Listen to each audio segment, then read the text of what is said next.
Hello दोस्तों। हमारी आज की कहानी है रेल। खड़खड़ करती राजधानी एक्सप्रेस जब पास से गुजरी तब उसका ध्यान टूटा। करीब आधा घंटा होने को आया था उसकी गाड़ी को क्रॉसिंग पर पड़े हुए। हेडफोन लगाकर लगभग 22 बरस का वो लड़का राजेश गाने सुनने में इतना मस्त था कि उसे समय का कुछ पता ही नहीं चला। उसने झुककर पास वाली खिड़की से देखा। रात के उस सन्नाटे में खड़खड़ करती राजधानी एक्सप्रेस की आवाज और अंधेरे में चमकती ट्रेन की खिड़कियां ने उस आम आदमी को इतना खास बना दिया था कि लगभग आधे घंटे से स्टेशन पर खड़ी उस लोकल गाड़ी का वो लोकल पैसेंजर सोच के सागर में डूबकर खुद को राजधानी एक्सप्रेस के एसी कोच में महसूस कर रहा था। खैर, जितनी तेजी से राजधानी एक्सप्रेस गुजरी उसी तेजी से वो राजेश भी वापस अपनी दुनिया में वापस आ गया। बाहर का सन्नाटा बढ़ रहा था और ट्रेन के उस लोकल डब्बे में शोर अपनी जगह बना रहा था। लोग अब व्यंग्यात्मक रूप से सरकार और रेलवे पर अपनी भावनाएं व्यक्त कर रहे थे। लगता है ड्राइवर को नींद आ गई, एक महाशय ने कहा। नहीं नहीं, ये तो इंडिया है, दूसरे ने उनका समर्थन किया। अरे इंडिया तो पहले भी था, सरकार ही निकम्मी है, एक महिला ने बहस में हिस्सा लिया। बहस अब बढ़ गई थी। लोग अपने शिक्षित होने का प्रमाण देकर उस महिला पर अपना प्रभाव डालने के फिराक में थे।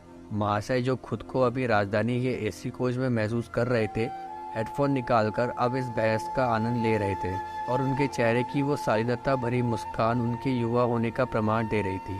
तभी एक झटका सा लगा और ट्रेन चल पड़ी। गर्मी से परेशान होकर जो लोग बाहर बैठे थे सभी ट्रेन में चढ़ गए। ट्रेन के कोच में भीड़ बढ़ चुकी थी और बहस अब अपने अंतिम सफर पे थी।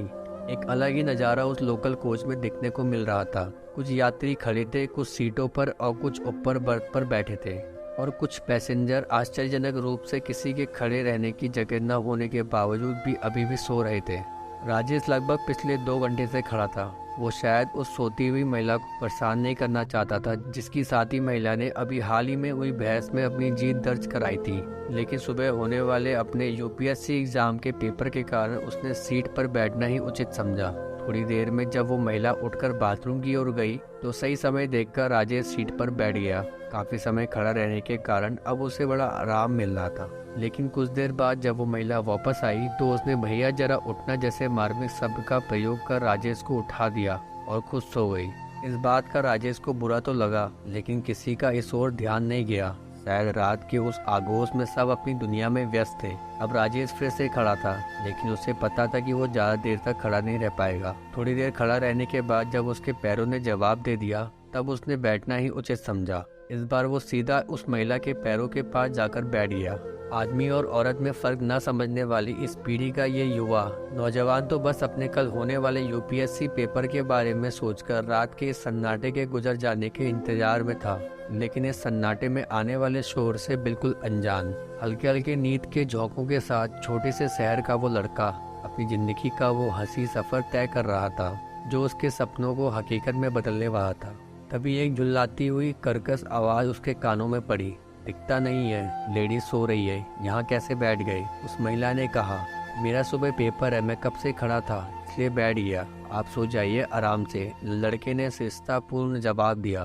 कैसे बैठ जाएं? बार बार मेरे पैरों पर हाथ क्यों मार रहे हो? महिला ने झूठ के साथ सीट पर कब्जा कायम रखने की कोशिश की। लेकिन मैंने ऐसा कब किया? लड़के ने अपने बचाव में कहा। सब उस नौजवान को गलत समझ रहे थे जो अभी भी वहीं खड़ा था। तभी उस साथी महिला ने उस लड़के को तमाचा रसीद दिया जिसने कुछ देर पहले हुई बहस में अपनी जीत दर्ज कराई थी। सभी का ध्यान अचानक इस ओर गया। लोग अब उन महिलाओं के साथ थे। नारी शक्ति अपने पूरे स्वभाव पर थी और पुरुष वर्ग नारी के सम्मान में अपना फर्ज निभा रहे थे। भीड़ ने उस लड़के को बुरा भला बोलकर बाथरूम के पास खदेड़ दिया। अपने साथ हुए इस अपमान ने उस लड़के को खुद की नज़रों में ही गिरा दिया। बचपन से लेकर आज तक उस लड़के ने नारी को हमेशा माँ, बहन और प्रेमिका के रूप में ही देखा था और बस प्रेम ही पाया था। नारी शक्ति का ये रूप उसने पहली बार देखा था।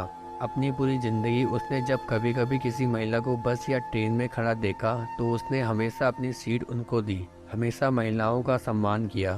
बात ये नहीं थी कि उसे भी बदले में सम्मान चाहिए था, पर इस तरह अपमान की भी उम्मीद उसे नहीं थी। अपने कोच के दरवाजे पर खड़ा वो खुद को इस दुनिया में सबसे अकेला महसूस कर रहा था।